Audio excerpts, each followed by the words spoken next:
नमस्ते, हमारे YouTube channel मंथन हिंदी में आपका स्वागत है।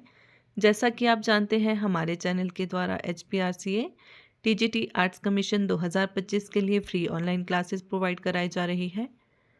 आप भी अपनी तैयारी को बेहतर बनाना चाहते हैं तो हमारे चैनल से जुड़ने के लिए चैनल को सब्सक्राइब अवश्य करें।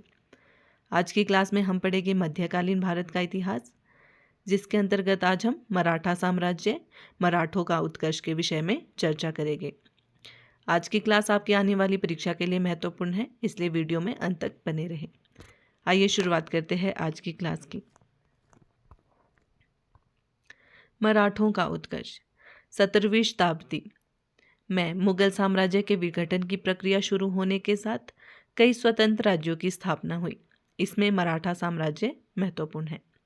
शिवाजी का नाम तो आप सभी ने सुना होगा। शिवाजी, इनका समय है 1627 ईस्वी से 1680 ईस्वी। शिवाजी का जन्म 20 अप्रैल 1627 को पूना के उत्तर में स्थित जुन्नान नगर के निकट शिवनेर के दुर्ग में हुआ था। शिवाजी के पिता का नाम शाहजी भोंसले तथा माता का नाम जीजाबाई था। आरंभ से ही शिवाजी का उद्देश्य एक स्वतंत्र राज्य की स्थापना करना था। उनका मूल उद्देश्य दक्षिण भारत में एक स्वतंत्र राज्य की स्थापना करना था। शिवाजी के व्यक्तित्व पर सर्वाधिक प्रभाव उनकी माता जीजाबाई एवं उनके शिक्षक दादा कोंडदेव का पड़ा। ठीक है, ध्यान में रखना है कौन थे शिवाजी के शिक्षक? दादा कोंडदेव। उनके गुरु का नाम था समर्थ रामदास जी। ठीक है, ध्यान में रखना है जो उनके शिक्षक थे, जिन्होंने उन्हें, कौन थे इनके शिक्षक? दादा कोंडदेव। और इनके जो गुरु थे, जो इन्हें शास्त्र की शिक्षा देते थे, धर्म की शिक्षा देते थे, वो कौन थे? समर्थ रामदास। 25 जनवरी 1656 ईस्वी में शिवाजी ने जावली पर विजय प्राप्त की। शिवाजी की विस्तारवादी नीति पर रोक लगाने के लिए 1659 ईस्वी में बीजापुर राज्य में अफजल खां को भेजा। शिवाजी ने 2 नवंबर 1859 ईस्वी को अफजल खां की हत्या कर दी। 1660 ईस्वी में मुगल सूबेदार शाइस्ता खां को शिवाजी को समाप्त करने के लिए भेजा गया। 15 अप्रैल 1663 ईस्वी को शिवाजी चुपके से पूना में प्रवेश कर गए एवं रात को शाइस्ता खां पर आक्रमण कर दिया। शाइस्ता खां इस आक्रमण से घबराकर भाग गया। 1665 ईस्वी में औरंगजेब ने राजा जयसिंह को शिवाजी के विरुद्ध भेजा। जयसिंह ने वज्रगढ़ को जीतकर शिवाजी को पुरंदर के किले में घेर लिया। अंततः शिवाजी ने आत्मसमर्पण कर दिया। 22 जून 1665 ईस्वी को शिवाजी एवं जयसिंह के मध्य पुरंदर की संधि हुई। ध्यान में रखना है, जो पुरंदर की संधि हुई है, किसके मध्य में हुई थी? ये शिवाजी और जयसिंह के मध्य में हुई थी 22 जून 1665 ईस्वी को। इस संधि के अनुसार शिवाजी ने 23 किले एवं 4 लाख हूण की वार्षिक आय की भूमि मुगलों को दे दी। शिवाजी के पास केवल 12 किले ही बचे। शिवाजी ने मुगल आधिपत्य स्वीकार कर लिया।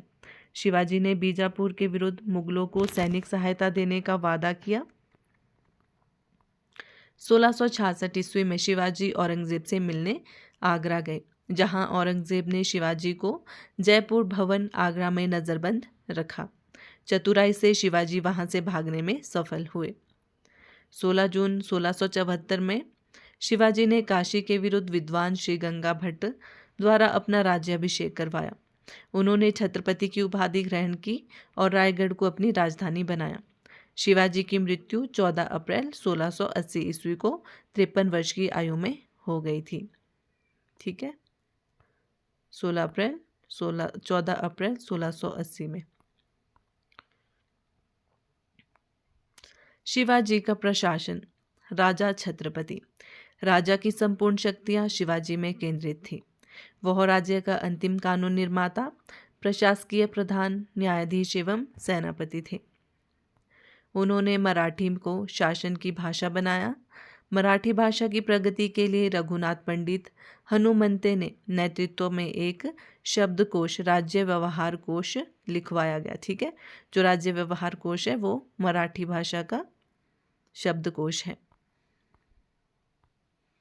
अष्टप्रधान, शासन का वास्तविक संचालन अष्टप्रधान नाम से 8 मंत्री करते थे। कौन कौन से मंत्री थे? पेशवा, जो मुख्य प्रधान या प्रधानमंत्री थे, उन्हें क्या कहते थे? पेशवा कहते थे। संपूर्ण राज्य के शासन की देखभाल करता था ये। अमात्य या मजूमदार, राज्य की आय और व्यय की देखभाल करना। मंत्री, वाकियानवीस, राजा के दैनिक कार्यों को लेखबद्ध करना। सचिव, गुरु नवीस, राजा के पत्रों की भाषा एवं शैली को ठीक करना। सुमंत, दबीर, विदेश मंत्री, राजा को संधि या युद्ध के बारे में सलाह देना। ठीक है, सुमंत कहते थे उन्हें। सेनापति, सर ए नौबत, सेना की भर्ती, संगठन, शिक्षा एवं रसद की व्यवस्था करना। पंडित राव, विद्वानों एवं धार्मिक कार्यों के लिए दिए जाने वाले अनुदानों का दायित्व निभाना। न्यायाधीश, राज्य के समस्त दीवानी एवं फौजदारी मामलों को निपटाना। सैन्य व्यवस्था, शिवाजी की सेना का मुख्य भाग घुड़सवार और पैदल सेना थी। घुड़सवार 2 प्रकार के थे। एक थे बरगीर, ये शाही घुड़सवार थे जिन्हें राज्य की ओर से शस्त्र मिलते थे। जो सिलेदार है, इन्हें घोड़े एवं शस्त्र स्वयं खरीदने पड़ते थे। पैदल सेना, पैदल सेना में होता था नायक, सैनिकों या पाइकों का अधिकारी, हवलदार, 10 नायकों का अधिकारी, जुमलादार, 2 या 3 हवलदारों का अधिकारी, 1 हजारी, 10 जुमलादारों का अधिकारी, सर ए नौबत, संपूर्ण पैदल सेना का प्रधान। सैनिकों को नगद वेतन दिया जाता था। लगान व्यवस्था, शिवाजी ने अपने आय का मुख्य साधन चौथ एवं सरदेशमुखी को बनाया। ठीक है, आय का मुख्य साधन क्या था? चौथ एवं सरदेशमुखी। ये कर पड़ोसी राज्यों की सीमाओं एवं नगरों से अथवा अपने प्रभाव क्षेत्र से नागरिकों से वसूले जाते थे। चौथ क्या होता था? उस प्रदेश की आय का 1/4 भाग, और जो सरदेशमुखी होता था उसे उस प्रदेश की आय का 1/10 भाग। संभाजी, इनका समय है 1680 से 1689 ईस्वी। शिवाजी की मृत्यु के बाद उनके 2 पुत्र संभाजी एवं राजा राम के मध्य उत्तराधिकारी का विवाद खड़ा हो गया। संभाजी 30 जुलाई 1680 ईस्वी को सिंहासन पर बैठा। वह अभिमानी, क्रोधी एवं भोगविलासी था। अपनी मृत्यु से पहले शिवाजी ने उसे पन्हाला के किले में कैद कर लिया था। संभाजी ने 1681 ईस्वी में औरंगजेब के पुत्र अकबर को शरण दी थी। 21 मार्च 1689 को औरंगजेब ने संभाजी की हत्या करवा दी एवं रायगढ़ पर कब्जा कर लिया। राजा राम, इनका समय है 1689 से 1700 ईस्वी। राजा राम का राज्याभिषेक 1689 में रायगढ़ के किले में हुआ। उसने अपने को शाहू का प्रतिनिधि माना एवं कभी गद्दी पर नहीं बैठा। उसने मराठों को जागीरें दी। उनके परिणाम स्वरूप मराठा मंडल या राजसंघ का उदय हुआ। उनकी मृत्यु 1700 ईस्वी में हुई। शिवाजी द्वितीय एवं ताराबाई 1700 से 1707 ईस्वी।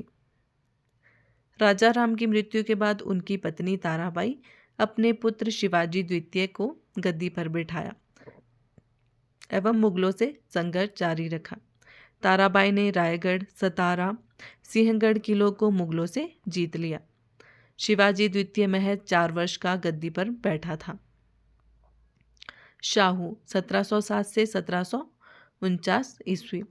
12 अक्टूबर 1707 ईस्वी में शाहू एवं ताराबाई के मध्य खेड़ा का युद्ध हुआ।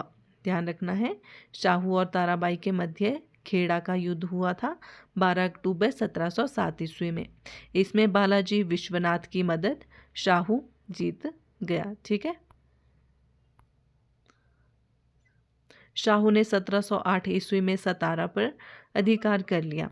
शक्ति के 2 केंद्र बने, सतारा, शाहू, कोल्हापुर, ताराबाई। शाहू एवं ताराबाई के मध्य शत्रुता का अंत 1731 ईस्वी में वारणा की संधि के द्वारा हुआ। आशा करती हूँ आपको क्लास अच्छी लगी हो। धन्यवाद।